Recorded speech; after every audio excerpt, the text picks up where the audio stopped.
माता गंगा और शांतनु की कहानी। महाभारत के सबसे प्रमुख पात्र भीष्म गंगा के ही पुत्र थे। तो आइए जानते हैं गंगा और शांतनु से जुड़ी कथा के बारे में। प्राचीन समय में इक्ष्वाकु वंश में राजा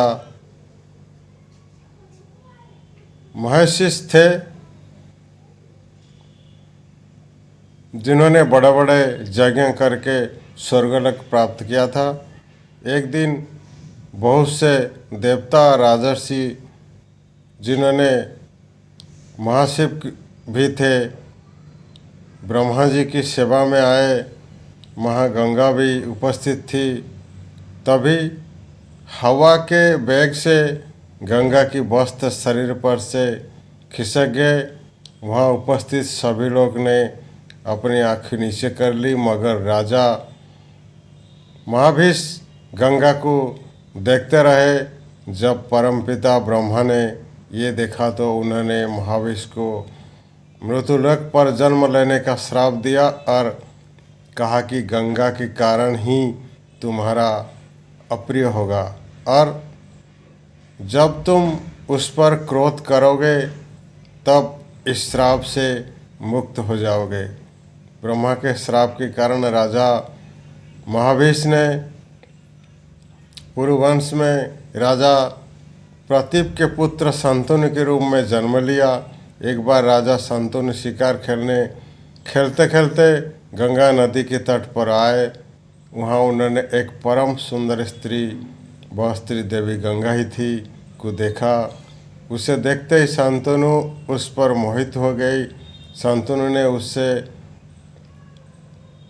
प्रणय निवेदन किया। उस स्त्री ने कहा कि मुझे आपकी रानी बनना स्वीकार है, लेकिन मैं तब तक ही आपके साथ रहूँगी जब तक आप मुझे किसी बात के लिए रोकेंगे नहीं, ना ही मुझसे कोई प्रश्न पूछेंगे। ऐसा होने पर मैं तुरंत आपको छोड़कर चले जाऊंगी। राजा शांतनु ने उस सुंदर स्त्री का बात मान ली और उससे विवाह कर लिया। विवाह के बाद राजा शांतनु उस सुंदर स्त्री के साथ सुखपूर्वक रहने लगे।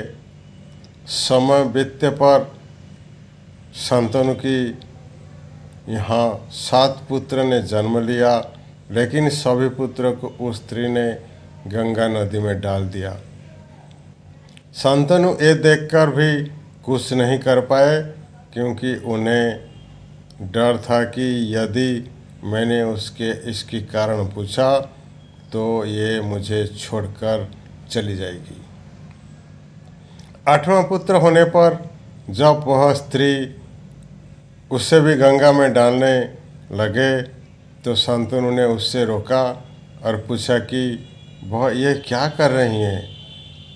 उस स्त्री ने बताया कि मैं देव नदी गंगा हूँ, तथा जिन पुत्रों को मैंने नदी में डाला था वो सभी वसु थे, जिन्हें वशिष्ठ ऋषि ने श्राप दिया था।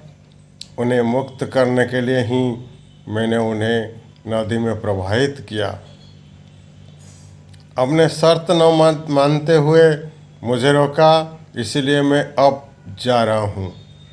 ऐसे कहकर गंगा शांतनु के 8वां पुत्र को लेकर अपने साथ चली गईं। अपने वशिष्ठ ऋषि के बारे में सुना होगा।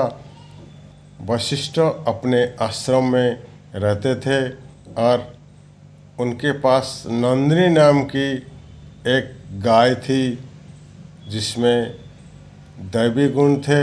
एक दिन 8वां वस्तु अपनी पत्नी के साथ विमान में बैठकर पृथ्वी पर छुट्टियां मनाने आए। वो वशिष्ठ के आश्रम से गुजरे और उन्होंने अविश्वसनीय दैवी गुण वाली नंदिनी गाय को देखा। एक वसु प्रभाव की पत्नी ने कहा, मुझे एक गाय चाहिए।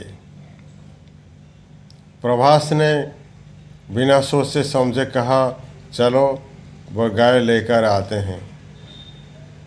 एक दो बसुओं ने कहा, मगर ये हमारी गाय नहीं है, एक ऋषि की गाय है, हमें इसे नहीं लेना चाहिए।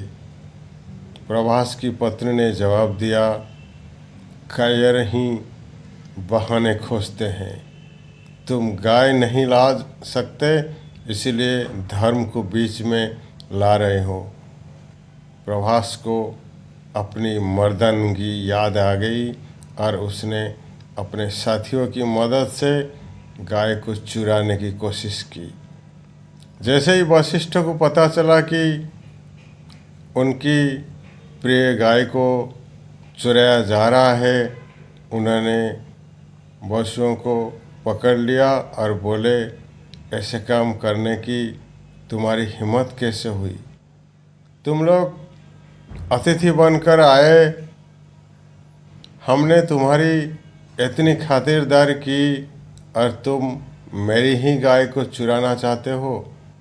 उन्होंने वसुओं को श्राप दे दिया, तुम लोग इंसान के रूप में जन्म लोगे और इसके साथ आने वाले सभी सीमाओं में बंद कर रहोगे। तुम्हारी पंख कतर दिए जाएंगे जिससे तुम उड़ नहीं सकेंगे। तुम्हें इस धरती पर जीवन बिताना होगा। तुम्हें बाकी इंसान की तरह पैदा होना और मरना होगा।